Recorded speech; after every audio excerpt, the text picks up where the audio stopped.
Assalamualaikum warahmatullahi wabarakatuh. Halo teman-teman semua, pada pertemuan kali ini kita akan membahas mengenai pencemaran lingkungan.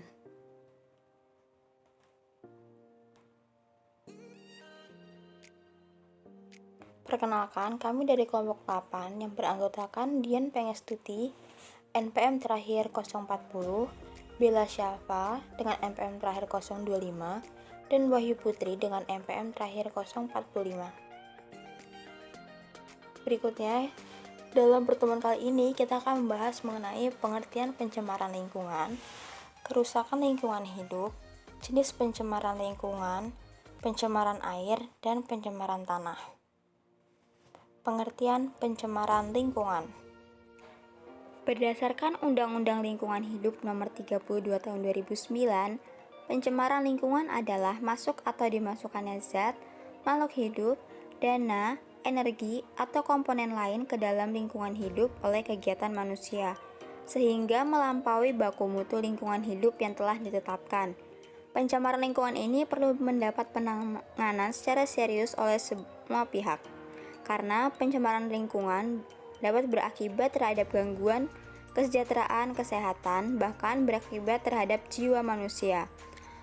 Lalu, menurut Oto Sumarwoto, ada unsur-unsur dalam pencemaran lingkungan ini. Yang pertama yaitu jika ada suatu zat, organisme, atau unsur-unsur lain yang telah tercampur ke dalam sumber daya atau lingkungan tertentu. Yang kedua yaitu karena menghalangi atau mengganggu fungsi dari sumber daya atau lingkungan tersebut. Dengan demikian, pencemaran dapat diartikan sebagai memasukkannya kontaminan ke dalam lingkungan yang dapat menyebabkan kerugian bagi manusia atau makhluk hidup lainnya. Selanjutnya ada kerusakan lingkungan hidup. Menurut Undang-Undang Nomor 23 Tahun 1997, kerusakan lingkungan hidup merupakan tindakan yang menimbulkan perubahan langsung atau tidak langsung terhadap sifat-sifat fisik atau hayati yang mengakibatkan lingkungan menjadi kurang atau tidak berfungsi lagi dalam menunjang pembangunan yang berkesinambungan.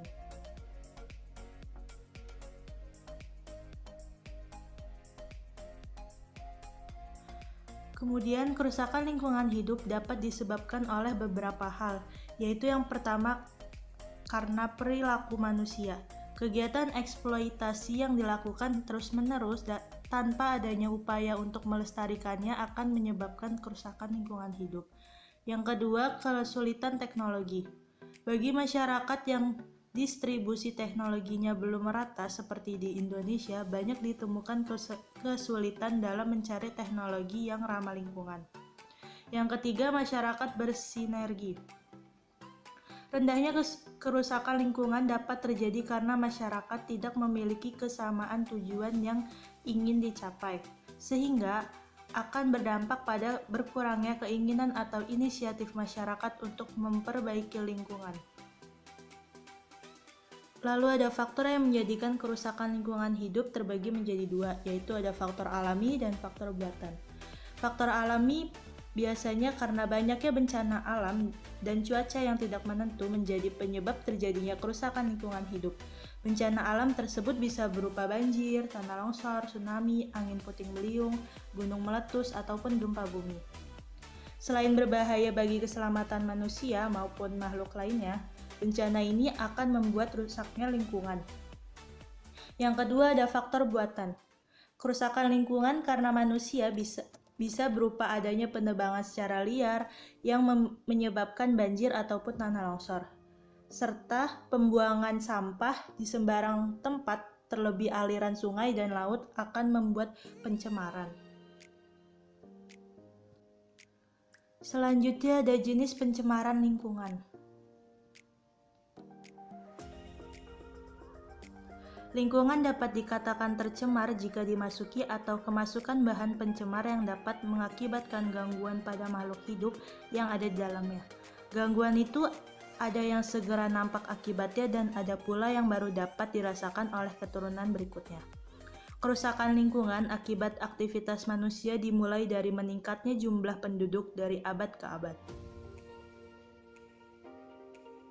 Secara garis besar, pencemaran lingkungan dapat dikelompokkan menjadi 3, yaitu yang pertama ada pencemaran air. Pencemaran ini dapat disebabkan oleh limbah industri, perumahan, pertanian, rumah tangga, industri, dan penangkapan ikan dengan menggunakan racun. Yang kedua ada pencemaran tanah. Pencemaran ini banyak diakibatkan oleh sampah, baik berupa organik maupun non-organik. Sampah organik dapat diuraikan oleh mikroba tanah menjadi lapisan atas tanah yang disebut dengan tanah humus. Yang ketiga ada pencemaran udara. Pencemaran udara terbagi menjadi 2, yaitu ada dalam berbentuk gas dan berbentuk partikel cair atau padat.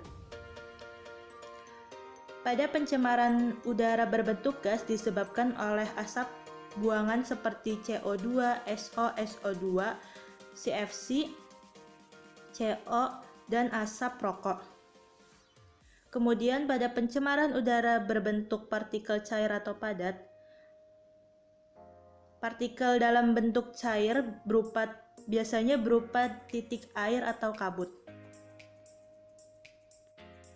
Pembahasan selanjutnya yaitu mengenai pencemaran air. Pengertian pencemaran air menurut Odum tahun 1971 adalah suatu perubahan fisika, kimia, dan biologi yang tidak dikehendaki pada ekosistem perairan yang akan menimbulkan kerugian pada sumber kehidupan, kondisi kehidupan, dan proses industri. Kemudian dalam PP nomor 20 tahun 1990 tentang pengendalian pencemaran air. Pencemaran air didefinisikan sebagai masuknya atau dimasuknya makhluk hidup, zat, energi, dan atau komponen lain ke dalam air oleh kegiatan manusia sehingga kualitas air turun sampai ke tingkat tertentu yang mana menyebabkan air tidak berfungsi lagi sesuai dengan peruntukannya. Berdasarkan berbagai pengertian dari sumber di atas, dapat ditarik kesimpulan secara garis besar mengenai pencemaran air adalah suatu perubahan keadaan di suatu tempat penampungan air seperti danau, sungai, larutan, dan air tanah akibat aktivitas manusia. Limbah cair dibedakan menjadi 3, yaitu limbah rumah tangga, merupakan limbah yang berasal dari semua buangan kegiatan rumah tangga. Kemudian yang kedua ada limbah pertanian, merupakan limbah yang berasal dari aktivitas manusia dalam kegiatan pertanian. Kemudian yang ketiga ada limbah industri, merupakan limbah yang berasal dari kegiatan industri. Limbah ini sangat beragam tergantung dengan jenis industrinya. Dampak pencemaran air terdapat 3 dampak. Yang pertama yaitu terhadap kehidupan biota air. Banyaknya zat pencemar pada air limbah akan menyebabkan menurunnya kadar oksigen terlarut dalam air tersebut, sehingga akan mengakibatkan kehidupan dalam air yang membutuhkan oksigen menjadi terganggu serta mengurangi perkembangannya. Selain itu, kematian dapat pula disebabkan adanya zat beracun yang menyebabkan kerusakan pada tanaman dan tumbuhan air. Dampak yang kedua yaitu dampak terhadap kesehatan.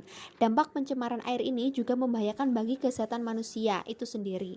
Apabila kita mengonsumsi air yang sudah tercemar, maka akan berakibat buruk pada kesehatan dan menyebabkan berbagai penyakit timbul seperti tifus, kolera, hepatitis, dan berbagai penyakit lainnya.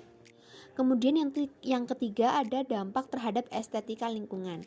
Dengan semakin banyaknya zat organik yang dibuang ke lingkungan perairan, maka perairan tersebut akan semakin tercemar yang biasanya ditandai dengan bau yang menyengat di samping tumpukan yang dapat mengurangi estetika lingkungan. Selanjutnya yaitu pembahasan mengenai pencemaran tanah. Pencemaran tanah didefinisikan sebagai masuk atau dimasukkannya makhluk hidup, zat, energi, dan atau komponen lain ke dalam tanah oleh kegiatan manusia, sehingga kualitasnya turun sampai ke tingkat tertentu yang menyebabkan tanah tidak dapat berfungsi sesuai dengan peruntukannya. Ketika suatu zat berbahaya atau beracun telah mencemari permukaan tanah, maka ia dapat menguap, tersapu air hujan, dan atau masuk ke dalam tanah. Pencemaran yang masuk ke dalam tanah kemudian terendap sebagai zat kimia beracun di dalam tanah.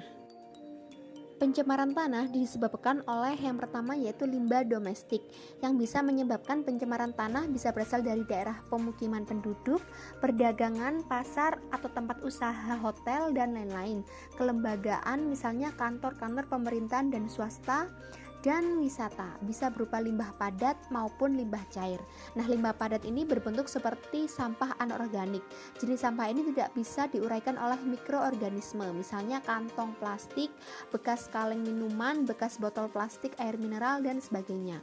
Kemudian ada limbah cair berbentuk tinja, deterjen, oli, cat. Jika meresap ke dalam tanah, nantinya akan merusak kandungan air tanah dan bisa membunuh mikroorganisme di dalam tanah. Selanjutnya yaitu ada limbah industri yang bisa menyebabkan pencemaran tanah berasal dari daerah pabrik, manufaktur, industri kecil, industri perumahan, dan bisa berupa limbah padat maupun limbah cair. Jika limbah industri yang padat atau limbah padat adalah hasil pembuangan industri berupa padatan, lumpur, bubur yang berasal dari proses pengolahan. Nah, ini contohnya seperti pabrik gula, pulp, kertas, rayon, Pollywood, pengawetan buah, ikan daging, dan lain-lain. Kemudian ada limbah cair adalah hasil pengolahan dalam suatu proses produksi, misalnya sisa-sisa pengolahan industri pelapisan logam dan industri kimia lainnya. Penyebab yang ketiga yaitu oleh limbah pertanian.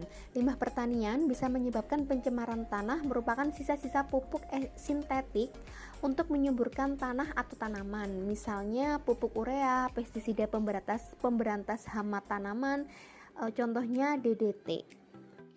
Adapun dampak dari pencemaran tanah yaitu timbunan sampah yang berasal dari limbah domestik dapat mengganggu atau mencemari karena lindi atau air sampah, bau, dan estetika. Timbunan sampah juga akan menutupi permukaan tanah sehingga tanah tidak bisa dimanfaatkan. Timbunan sampah bisa menghasilkan gas nitrogen dan asam sulfida. Adanya zat merkuri, krom, dan arsen pada timbunan sampah bisa timbulkan pencemaran tanah atau gangguan terhadap biotanah, tumbuhan, merusak struktur permukaan dan tekstur tanah. Sekian presentasi dari kelompok kami. Wassalamualaikum warahmatullahi wabarakatuh.